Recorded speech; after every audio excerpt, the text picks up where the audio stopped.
시청자 여러분, 이승만 건국 대통령에 대하여 말씀드리겠습니다.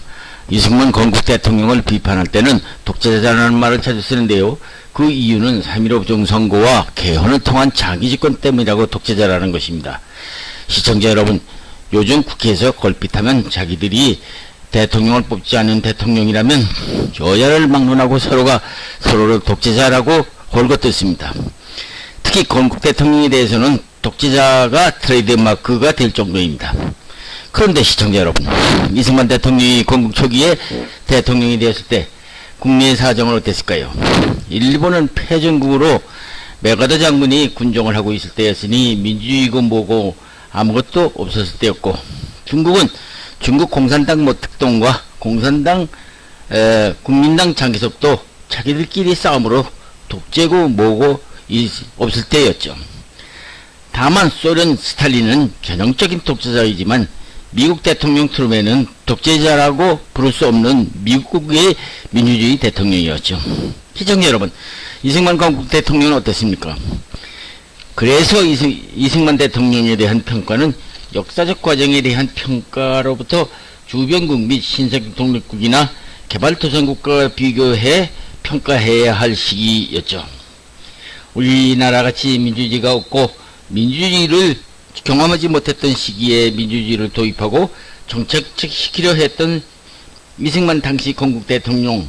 그런데 문제는 그 당시 신생국 지도자 모두를 비교 분석했을 때 이승만보다도 더 민주주의 발전에 기여했다고 평가받을 지도자는 찾을 수 없었다는 사실입니다. 그런데 이승만 건국 대통령이 독재자라고 비난하는 사람들은 3.15 부정선거와 개헌을 통한 장기집권 때문이라고 독재자라는 것입니다. 그러나 이 문제에 있어서 많은 사람들이 착각하고 있는 것이 3.15 부정선거는 대통령 선거가 아니고 당시 이기붕 부통령 후보를 당선시키기 위해서 부정선거를 해체했기 때문이라는 사실을 모르고 있다는 사실입니다. 그런데 이승만 대통령을 비평하는 사람들은 3.15 부정선거와 개헌을 통한 장기집권 때문에 이 박사를 독재자라고 부른다는 것인데 과연 그럴까요? 당시 이승만 대통령은 자유민주주의를 강조했고 국가와 민족의 장래를 통해서 부극항병을 지향해야 한다는, 다시는 이 나라를 남의 나라로 넘기지 않겠다는 것이었죠. 그렇습니다. 당시 세계 정세로 봐서 이 땅에 독립된 나라를 세워야 하는데 당장 직면한 문제가 이 세상에서 제일 어려운 일이 나라를 세우는 일인데요. 미군과 소련군이 남북을 차지하고 군정을 펴고 있으니 그보다도 더 한 일이 어디 있겠습니까? 요즘 보도에 의하면 전교조 초등학교 교사들 중에는 어린 학생들에게 이승만 대통령은 독재자이고 동시에 분단의 원인이라고 초등학교 학생들에게 주입식 수업을 하고 있다죠. 시청자 여러분, 독재자라는 말은 잘못된 말이고 이승만 대통령은 자유민주주의의 수호자인 동시에 국가 민족을 너무나 사랑하는 애국자였다는 사실입니다. 시청자 여러분, 그러면 분단의 원흉이라는 말이 의문이 가시죠? 분단의 원흉이라는 것은 어떻게 설명하냐고 묻겠죠? 대뜸 경업 발언이 무엇이냐고 물으시겠죠. 시청자 여러분, 이승만 대통령은 원래가 남북 분단을 원하지 않았습니다. 그런데 남북 분단의 원흉이라고 주장하는 것은 근본적으로 잘못된 인식 때문입니다. 이승만 전 대통령은 남북 분단을 하자는 것이 아니었기 때문에 남북을 통틀어서 유엔 감시 하에 한국에서 자유선거를 실시해서 독립정부를 수립해야 된다고 발언한 것이었죠. 분단의 원흉이라니 잘못돼도 훨씬 잘못된 역사인식이죠. 당시 이승만 대통령은 노령에도 불구하고 당장 미국으로 날아가서 미국 당국에 유엔 감시하에 자유선거로 세우도록 요청했고, 미국은 유엔에서 미국 대표가 남북을 통틀어서 유엔 감시하에 남북 자유선거를 하자고 하여 유엔 감시단이 382보로 가려 소련군의 길을 막는 바람에 남한만이라도 유엔 감시하에 독립정부를 세우자고 해서 50선거를 했던 것이죠. 그런데 이승만 대통령이 독재자이고 분단의 원흉이라고 이승만 건국 대통령을 모함하는 말은 제발 안 했으면 좋겠죠. 당시 동영상은 다음 동영상은 이승만 전 대통령이 미국을 그 당시 방문해서 유엔 미국 대표가 한국의 자유선거를 유엔 감시하에 이루자는 미국 대표의 발언 모습입니다. 그러나 유엔 감시하에 선거를 반대하는 북한 김일성과 남한의 남로당이 들고 일어나서 제주 4.3부터 여순 군 반란 사건으로 건국을 위한 선거를 방해했었죠. 어쨌든 신생 대한민국은 건국되었지만 1950년 6월 25일 북한군의 남침으로 수많은 국민들의 재산과 생명을 유린당하고 국토는 망신차이가 되었지만 메가더 원스의 인천 상륙작전으로 평양을 점령하고 드디어 통일 대한민국을 만들려는 순간 중국 공산당의 불법 남침으로 또다시 전 국민들이 시련을 겪었었죠. 국민 여러분, 자유민주주의의 수요자이고 국가민족의 선구자이자 불출세의 애국자인 이승만 대통령을 독재자니 분단의 원흉이니 하지 말아야 하겠죠. 다음 동영상은 유엔에서 남북한이 이승만 대통령을 주장대로 유엔 감시하에 자유선거를 통해서 남북한 독립정부를 세워야 한다는 미국 대표의 발언과 이 선거 실패로 이 나라를 공산화시키려고 민족의 비극을 초래한 것으로 극복하는 과정의 동영상입니다. 한번 감상해 보시고 다시는 순수한 의미에서 이승만 대통령을 독재자니 분단의 원흉이라는 말이 얼마나 허황된 주장인가를 한번 살펴보시기를 바랍니다. Concealing guilt through accusation. The classic example of this trick, of course, is that of the thief who is running away. And he cries, "Stop thief! Stop thief!" at the honest man ahead of him in order to confuse his pursuers. The Soviet delegate referred several times to, quote, "the aggression of which the United States is guilty against the Korean people," end quote. This statement has been repeated over and over through every Soviet-inspired channel on Earth. We've had it telegraphed to us by others, and we've heard it again today. It is a lie. It is a big lie. To call the action of those governments who are seeking to support the resolutions of the Security Council acts of aggression is a falsehood so grotesque that even the technique of the big lie will not disguise it. The determination of the United Nations to ensure that Korea shall be free, unified, and independent of outside influence from any great power, on or off the continent, has never wavered. This is what the United Nations forces are fighting to uphold in Korea. It is a supreme effort to give the Korean people the right to control their own destinies, a right that so many countries, caught in a net of imperialism with a new name, communist imperialism, have lost. 한국에서 진압자의 정체는 영약반화했다.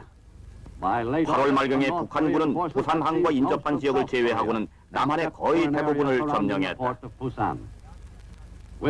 미군은 해안으로 후퇴하면서도 더 이상 남한 땅을 뺏기지 않으려고 처절한 전투를 벌였다. 그 중에서도 치열했던 전투는 대구를 연결하는 구릉지에서의 전투였다.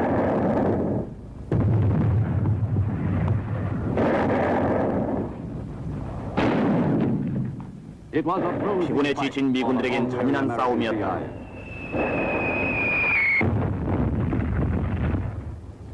그러나 그들은 결코 전투를 포기하진 않았다.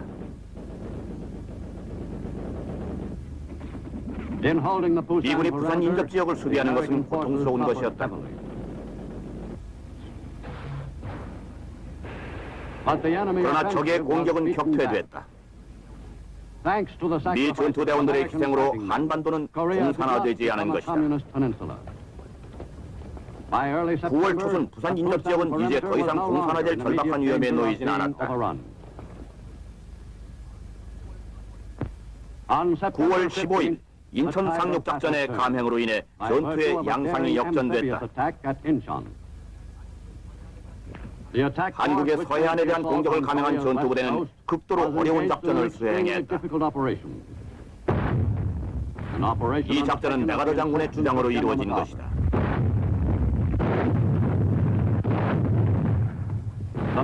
조수의 간만과 예상할 수 없는 조류 그리고 좁은 해협 등이 인천 상륙 작전을 성공으로 이끈 것이다. 군사적 위험을 무릅쓰고 실패할 확률이 높은 작전의 모든 책임은 메가더 장군에게 달려 있었다.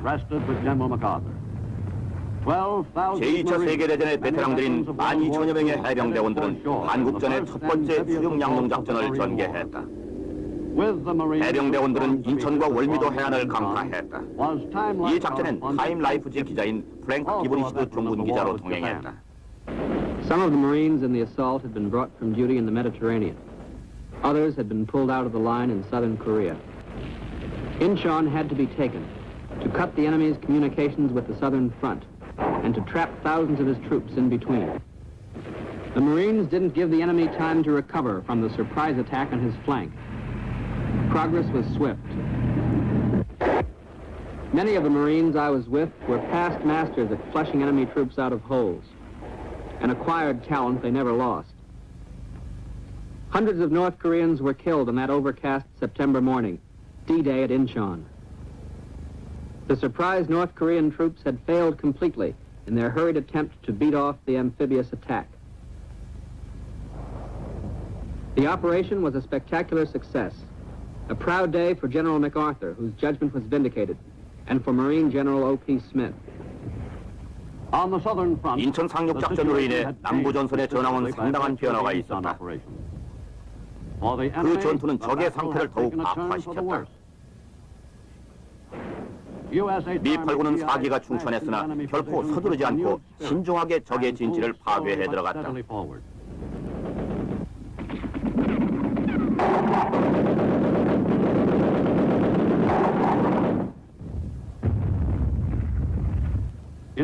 인천 지역의 해병대원들은 저돌적인 공격을 감행하여 최단시간 내 서울을 탈환하려 했다.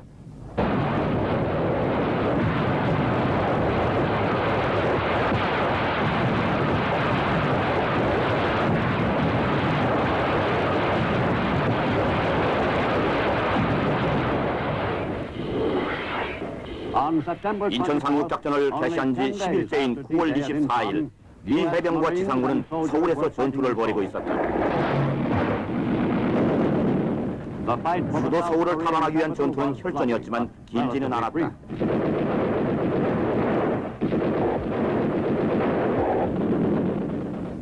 서울 탈환 전투는 5일간의 혈전이었다. 미군도 다소한 손실을 입었으나 적의 저항을 효과적으로 격퇴시켰다. 공선 침략이 시작된 지 3개월 만에 서울은 다시 자유를 되찾았다.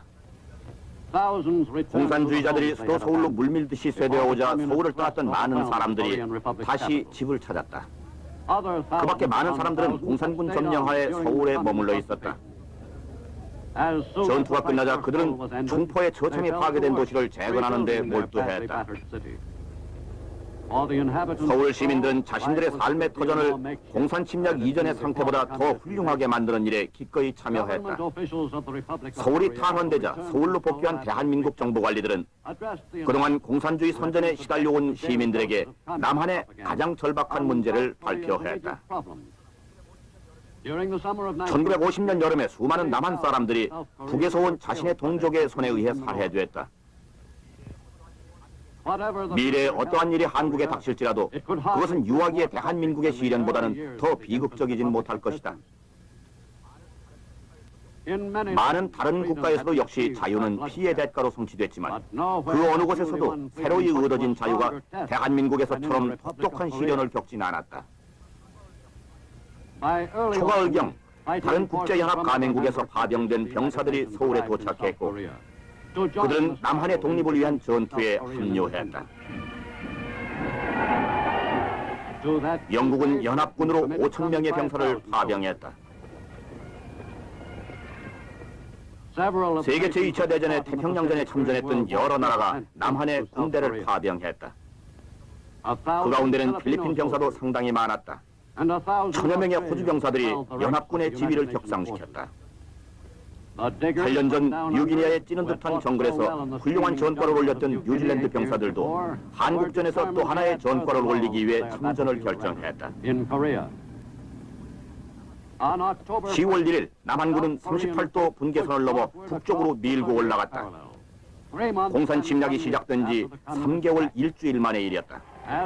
대한민국 군대가 북으로 진군하면서 차츰 탈환해 나가자 여기저기서 해방을 축하하는 축하 행사가 벌어졌다. 거리에 늘어서서 진군한 대한민국 군대를 환영하는 국민들의 모습은 진정으로 행복해 보였다.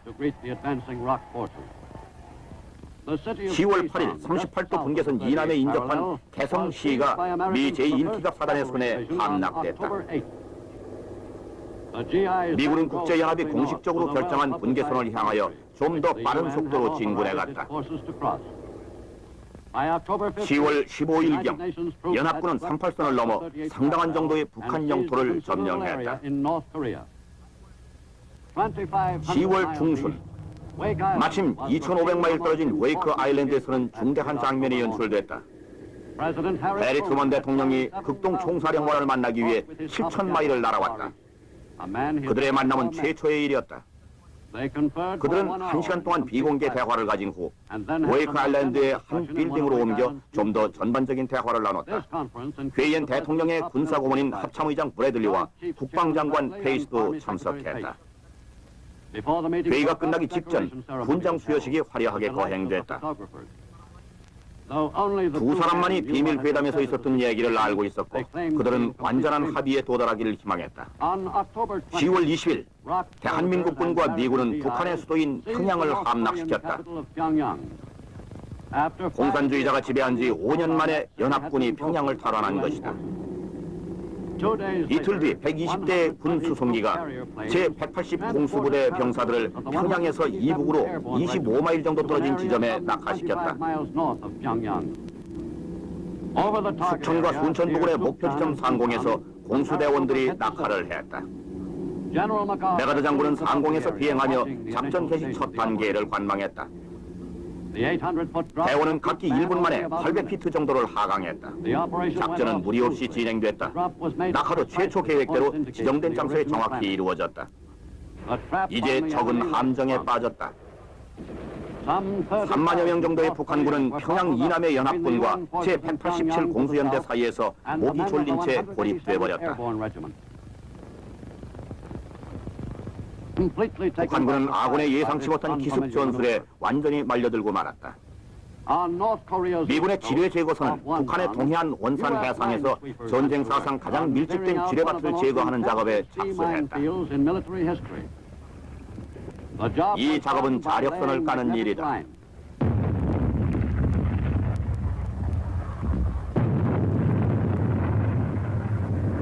마침내 6일간의 지뢰 제거 작업이 끝나자 해병 제1사단 병사들이 원산에 상륙했다.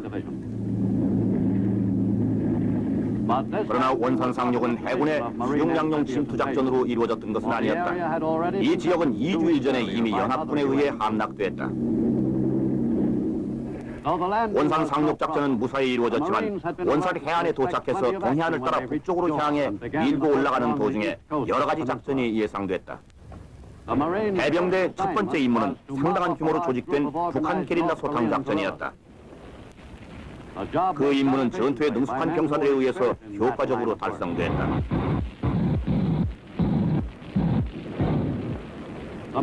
동해안을 따라 벌어지는 전투는 미 10군단이 맡았다. 10군단은 육해군 합동으로 구성됐으며 육군 소장 에드워드 아몬드가 지휘하고 동경의 메가더 장군에게 보고했다. 한국의 서해안에선 월튼 워커 중장이 미 8군을 지휘했다. 동서 양군은 북방 경계선을 향하여 빠른 속도로 질주했다. 그러한 목표는 8군과 10군단 사령관의 주목을 끌었다. 그들의 행동은 서로 엇갈렸고 따라서 각기 나름대로 동경에 보고했다. 미 제7사단은 북한의 해산진을 통해 한국과 만주 사이를 경계로 흐르는 얼어붙은 압록강에 도달했다. 대부분의 병사들은 압록강까지의 도달이 곧 그들의 소망에 대한 답이라고 생각했다. 그 소망이란 크리스마스에 맞춰 그리운 고향집으로 되돌아가는 것이다. 그러나 미군은 쌀쌀한 11월 오후 압록강 너머로 수많은 적들이 공격해오려 한 것을 미처 깨닫지 못했다.